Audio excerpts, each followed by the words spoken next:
खुदा मुझसे मुझको दूर कर अल्लाहुम्मा आमीन अल्लाहुम्मा आमीन जन्नत दो ज़ौक़ से या रब क्या करो मैं तुझे साथ देखा करो Batu dozok Jannat astaiza feza Betu jannat dozok astaiza dilruba Mawla si jahannam kiya tumaki bhai jahannam amar jona jannat hoye jabe আর জান্নাতে গিয়ে তোমাকে না পাইলে জান্নাত আমার জন্য জাহান্নাম হয়ে যাবে আমি চাই তোমাকে আল্লাহ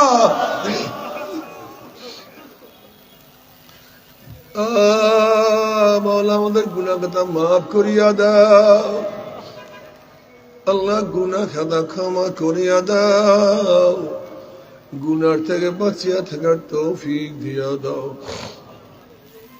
আল্লাহ যতদিন জিন্দার কাছে জিন্দা রাখিও যখন শেষ ডাক দিবা ঈমানের সাথে ডাক দিও আল্লাহ গোটা দুনিয়ার মানুষকে হেদায়েত দিয়া দাও আল্লাহ গোটা দুনিয়ার মানুষকে হেদায়েত দিয়া দাও আল্লাহ যাদের কবলে হেদায়েত নেই ওদেরকে তুমি ধ্বংস চাই পর্দালে মা বোনরা যারা আছেন আমি অনুরোধ করব কয়েকটা মিনিটের জন্য নিরিবিলি এক জায়গায় বসে যান দুই একটা কথা শোনার চেষ্টা করেন হতে পারে একটা কথার জন্য আপনি একজন আল্লাহর ওলি হয়ে যেতে পারেন আমার প্রথম প্রশ্ন হলো নবী রাসূলগণ দুনিয়াতে আসছেন কেন এইটা আমাদেরকে প্রথম বুঝতে হবে নবী রাসূলগণ দুনিয়াতে কেন আসছেন যদি এই মাসআলাটা হল হয়ে যায় হাজারো প্রশ্নের জবাব পেয়ে যাবেন হাজারো সমস্যার সমাধান পেয়ে যাবেন আপনাকে আর ওয়াসওয়াসা দিতে পারবে না নবী রাসূলগণ দুনিয়াতে কেন আসছেন কম্পিউটার আবিষ্কার করার জন্য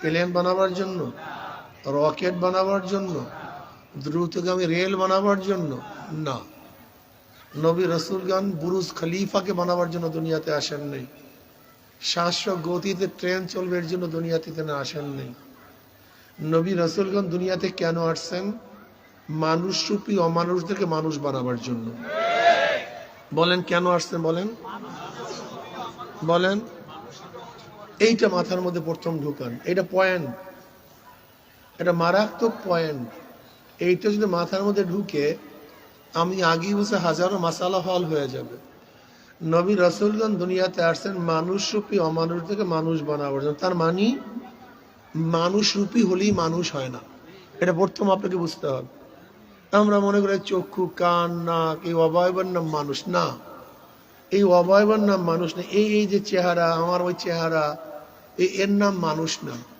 যদি চেহারার নাম মানুষই হয় ফেরাউনের চেহারা কেমন ছিল হ্যাঁ এই মানুষের মতোই ছিল নমরুদের চেহারা মানুষের মতোই সাদ্দাদের চেহারা মানুষের কারুনের চেহারা আবু জাহেলের চেহারা তো মানুষের মতোই ছিল কিন্তু মানুষ না তার মানে আমরা যে উদাহরণ দিলাম এর থেকে প্রমাণিত যে মানুষ রূপী হলেই মানুষ হয় না যদি মানুষ রূপী হলেই মানুষ হইতো তাহলে তো ফেরাউন যে ব্যক্তি করে নবীকে হত্যা করে চারটে নিকৃষ্ট কেউ নেই কাফের বলেন মুশরিক বলেন সবচেয়ে নিকৃষ্ট কোন ব্যক্তি যে ব্যক্তি করে নবীকে হত্যা করে তার চেয়ে খারাপ লোক দুনিয়াতে নাই আর সবচেয়ে দুনিয়ার মধ্যে হতভাগা কোন ব্যক্তি নবীর মাধ্যমে যে হত্যা হয় নবীর মাধ্যমে যে হত্যা সে সবচেয়ে দুনিয়ার নেই আমি যথেষ্ট কারোর দরকার নেই নিয়ে আসতেছি আমি নাঙ্গা তলোয়ার নিয়ে রওনা করছি আচ্ছা বলেন তো যেই ব্যক্তি নবী আলী সালাতু ওয়াস সালামকে হত্যা করার জন্য রওনা করছে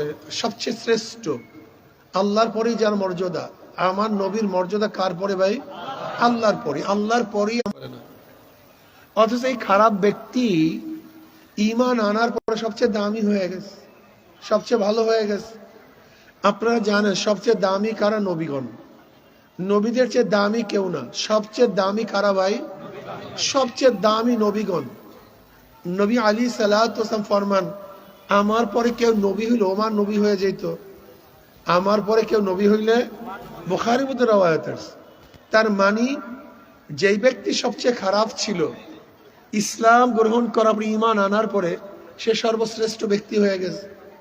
ওমর কি হয়ে গেছে এখন? ওমরের কথা এখন মাটি শোনে, ওমরের কথা বাতাস শোনে, ওমরের কথা পানি শোনে। আপনারা জানেন মদিনার মধ্যে একবার ভূমিকম্প সৃষ্টি হয়েছিল। ওমর ইবনে খাত্তাব রাদিয়াল্লাহু তাআলা লাঠি দিয়ে বাড়ি মারছে, থাম, অমনি ভূমিকম্প থেমে গেছে। আপনারা জানেন হযরত সারিয়া রাদিয়াল্লাহু তাআলা সিরিয়ার মধ্যে যুদ্ধ করতেছিলেন। কোথায় মদিনা, কোথায় সিরিয়া? ওমর রাদিয়াল্লাহু তাআলা মদিনা বসে বলছে, ইয়া সারিয়াতুল জাবাল, ইয়া সারিয়াতু উনজুর ইলাল জাবাল, এ সারিয়া পাহাড়ের দিকে তাকাও, এ সারিয়া। ওমর রাদিয়াল্লাহু তাআলা মদিনা বসে আওয়াজ করতেছেন, ধরে নেন। আপনি জানেন আপনার আব্বু আমেরিকায় বা সৌদি, আপনি জানেন। হঠাৎ যদি এখন ডাক শোনেন, এ আব্দুল্লাহ, আপনি কি মনে করবেন? এই মাত্র আব্বুর সাথে কথা বলছে, তিনি আমেরিকায়, তার ডাক আসে কোথার থেকে? আপনি আশ্চর্য হয়ে যাবেন। ঠিক সারিয়া রাদিয়াল্লাহু তো অনেক দূরে, ওমর রাদিয়াল্লাহু অনেক দূরে, তিনি শুনতেছেন ইয়া সারিয়াতুল জাবাল, আমিরুল মুমিনের আওয়াজ। তিনি আশ্চর্য হয়ে গেলেন, ভ্রুক্ষেপ করলেন না। আবার দ্বিতীয় ইয়া সারিয়াতুল জাবাল, দ্বিতীয়বার ভ্রুক্ষেপ করলেন না। আবার তৃতীয়বার ইয়া সারিয়াতুল জাবাল, এ সারিয়া পাহাড়ের দিকে তাকাও, তাকাও পাহাড়ের দিকে। সারিয়া রাদিয়াল্লাহু তাআলা আনহু একদল সৈন্য প্রেরণ করলেন, দেখো তো পারে কি। পাহাড়ের উপর দেখেন যে শত্রু তাদের উপর আক্রমণ করার জন্য প্রস্তুতি নিচ্ছে, অমনি তারা আক্রমণ করছে। ওইদিকে মুসলমান যারা মদিনায় ছিল তারা আশ্চর্য, কোথায় সারিয়া, সে যুদ্ধে গেছে, আমরা সবাই জানি। আর আমিরুল মুমিনিন ইয়া সারিয়াতুল জাবাল, তারাও আশ্চর্য, সারিয়া রাদিয়াল্লাহু আশ্চর্য। যুদ্ধ শেষে যখন বিজয় বেশে সারিয়া রাদিয়াল্লাহু মদিনায় ফিরলেন, মুসলমানরা অগ্রসর হয়েছে এই ঘটনা জানার জন্য। মুসলমানরা জিজ্ঞাসা করে, সারিয়া, অমুক তারিখ জুমার সময় আমিরুল মুমিনিনের কোনো শব্দ পেয়েছো তুমি? সে অর্থে যে হ্যাঁ। বলে কি শব্দ? তবে আমি তো যুদ্ধ করতেছিলাম, হঠাৎ আওয়াজ পাই, আমি ভ্রুক্ষেপ করি নেই। দ্বিতীয়বার আবারও আওয়াজ, আমি ভ্রুক্ষেপ করি নেই।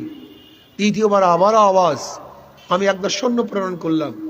তারা দেখছে উপর দিক থেকে শত্রুরা আমাদের আক্রমণ করার জন্য প্রস্তুতি নিচ্ছে। আল্লাহর কসম, যদি আমার শুনে, অবয়ব তো পরিবর্তন হয় নাই, ওমর তো ধনী হয়ে যায় নাই,